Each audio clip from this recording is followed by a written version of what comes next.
আজকে বেতন দিব বাবা। ভাত খাইলে আর কি ক্ষুধাটা বেশি লাগে। আসসালামু আলাইকুম দর্শক, সকলেই কেমন আছেন? আশা করি সকলেই ভালোই আছেন। গতকালকে শুক্রবার শ্বশুরবাড়ি গিয়েছিলাম তামরিমা তাওহিদার কাছে। তো কালকে শুক্রবার দিন রাত থাকার পর আজকে শনিবার, এখন বাড়িতে যাচ্ছি। সকালবেলা যখন আসবো তখন তামরিমা এবং তাওহিদা দুজন একটু কান্নাকাটি করে আসার আগে, অনেক সময় আসতে চায়, কিন্তু আজকে হঠাৎ করে সকালবেলা দেখি ওর মামা মাদ্রাসা থেকে চলে আসছে। শনিবার মামা আসার কথা ছিল না, কিন্তু আসছে হলো আজকে হেফাজতের আন্দোলনে গিয়েছিল ওর মামারা, সকালবেলা নিয়ে গেছিলো। তো সেখান থেকে সরাসরি শাহবাগ থেকে, যেহেতু মাদ্রাসা ক্লাস নাই, শাহবাগ থেকে সরাসরি সকাল 9টার সময় বাড়িতে চলে আসছে। এই জন্যে তামরিমা তাওহিদা ওর মামারে পায় আমার ভুলে গেছে। তো আমি যখন আসছি শুধু আমি বলছি যে আমি বাড়ি যাইতেছি, তখন তামরিমা বলছে ঠিক আছে বাবা টাটা। তো টাটা দিয়ে আমাকে পাঠাই দিছে। তো এখন এই জন্যে বাড়ি যাইতেছি। এখন প্রায় 9:30 বাজে, আমার শনিবারে ক্লাস আছে 10:10 থেকে ক্লাস শুরু। তো এই জন্যে খুব দ্রুত যাইতে হবে এবং সরাসরি ক্লাসে যাব, সরাসরি মাদ্রাসায় চলে যাব, বাড়িতে আর যাব না। তো মাদ্রাসায় চলে এসেছি, ক্লাস শুরু হওয়ার 10 মিনিট আগেই চলে আসছি। এখন প্রথম ক্লাসে হলো দাওরা হাদিসে। দাওরা হাদিসে যে আসো তোমরা, হ্যাঁ কয়জন আছো? 6 জন। তো ক্লাস করায় এখন অফিস আসছি। আসার পরে মোতায়েম সব বলতেছে আসান বেতন নিয়ে যাও, আজকে বেতন। এই জন্যে কত টাকা বেতন পাই।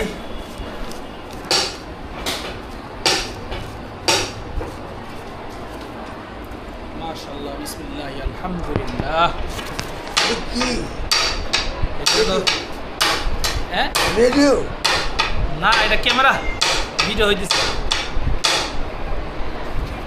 1 2 3 800 তো করো না। 1 2 3 4 5 6 7 8 8,300। আলহামদুলিল্লাহ। দস্তখত পড়ে দস্তখত দেই দেন না, আনতে হবে। আবার রেভিনিউ স্ট্যাম্প হইলো 10 টাকা দেওয়া যায়, লাগাই নিয়ে না পরেই।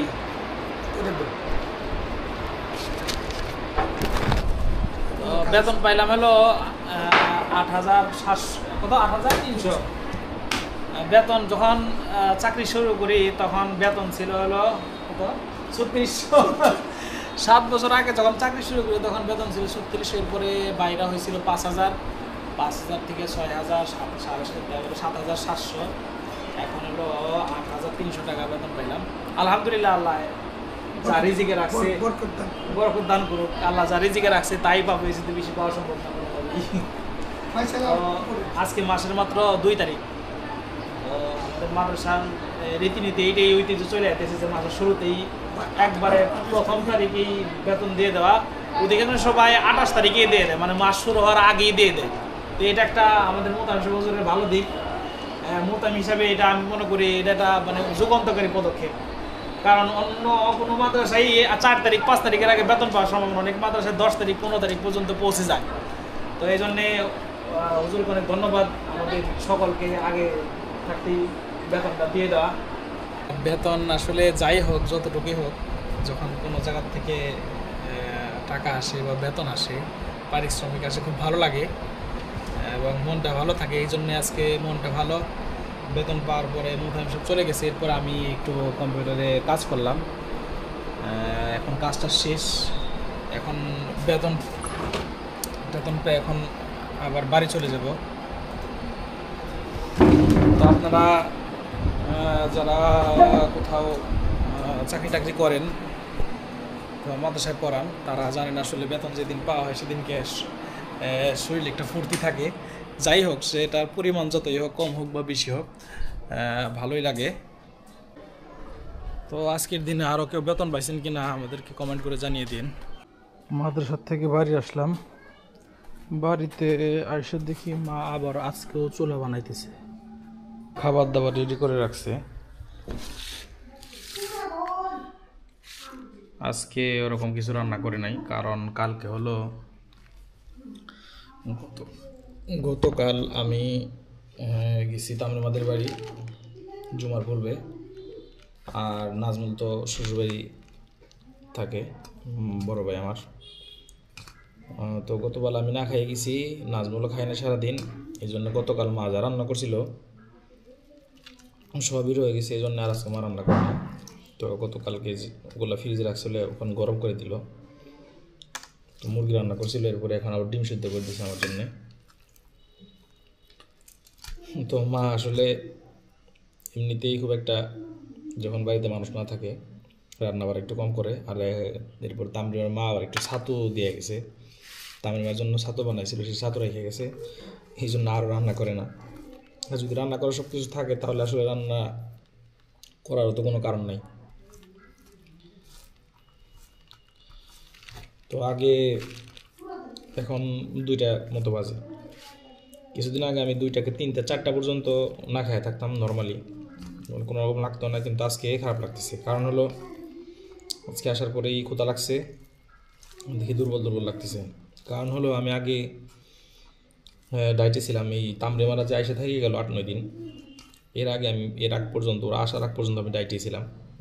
ভাত খাইতাম না, মানে ভাত টোটালি খাইতাম না, কোনো বেলায় ভাত খাইতাম না, খাইতাম না শুধু দুপুরে 2টা-3টার দিক দিয়ে, সকালে কিছুই খাইতাম না। 2টা-3টার দিক দিয়ে ডিম খাইতাম, তো 2টা-3টার দিক দিয়ে ডিম খাইতাম, অথবা তরকারি খাইতাম, মাছ খাইতাম, মাংস থাকলে মাংস খাইতাম, তরকারি খাইতাম, ভাত খাইতাম না আর কি। আর যদি কিছু খাইতে মন চাইতে তাহলে সর্বোচ্চ অল্প কিছু মুড়ি খাইতাম, একবার অল্প মানে। এরপর রাত্রিবেলায়ও এরকম হয়তো ডিম অথবা তরকারি খাইতাম, ভাত খাইতাম না, 3বারের একবেলা ভাত খাইতাম না। কিন্তু তামিলমারা যখন আসলো তখন সারাদিন বাড়িতে বসা, বাড়ি থেকে বেরোতে পারি না, তখন ওরাও খায় বাড়িতে, তো একটু একটু খাওয়া শুরু করলাম। তো খাইতে 3 বেলা, ওরা ওদের সাথে থাকতে 3 বেলা ভাত খাওয়া শুরু করছে। ওই ভাত খাইলে মূলত খিদার বেশি লাগে, এই জন্য 3 বেলা ভাত খাইছি। আজকে সকালে আবার সকালে এমনিতেও খাই নাই, এরপরও মাঝে মাঝে ভাত খাইলে আর কি ক্ষুধাটা বেশি লাগে। এই জন্য যেহেতু ভাত খাওয়া শুরু করছে, এই জন্যে দুপুর হইতে না হইতেই 1টা বাজতে না বাজতেই ক্ষুধা লেগে গেছে, এই জন্য একটু দুর্বল লাগতেছে, এই জন্য দ্রুত খাইলাম আর কি। আসতেছে কানা বাপ ধরে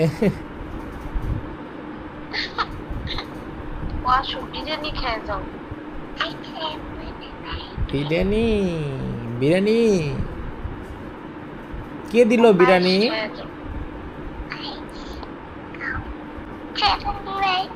সরব কে বেলুন আছে না? দেন, 4টে দেন, 5টা দেন,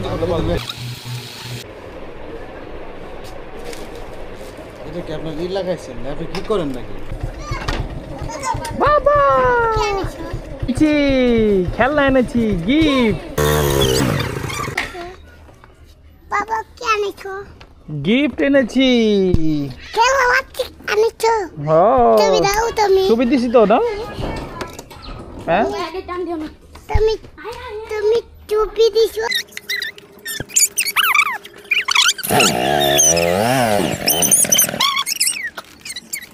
বাবা গিফট এনেছি, আসো আসো আসো আসো।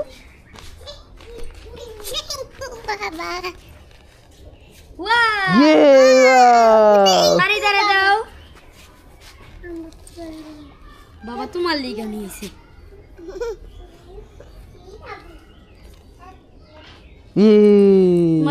তুমি কি এখন বেলুন দিয়ে খেলবা তোমরা মা? হ্যাঁ মামাকে রেড কালার দাও। হ্যাঁ রেড লেট দাও। Thank you. আমাকে একটা দাও। হ্যাঁ আমাকে ব্লু কালার দাও। ও এইটা হ্যাঁ? এইটা নাই। ইরা পিঙ্ক কালার দাও, আমাকে পিঙ্ক কালার দাও। নাও তাও এটাকে ব্লু কালার দাও। এটা তাও এটাকে দাও। নাও তুমি এটা ফুলাও। এই সেই বিরিয়ানি যার জন্য এত দূর আসা, এই বিরিয়ানি খাইবার লিগে আবার আইলাম। পাঁচ দাও।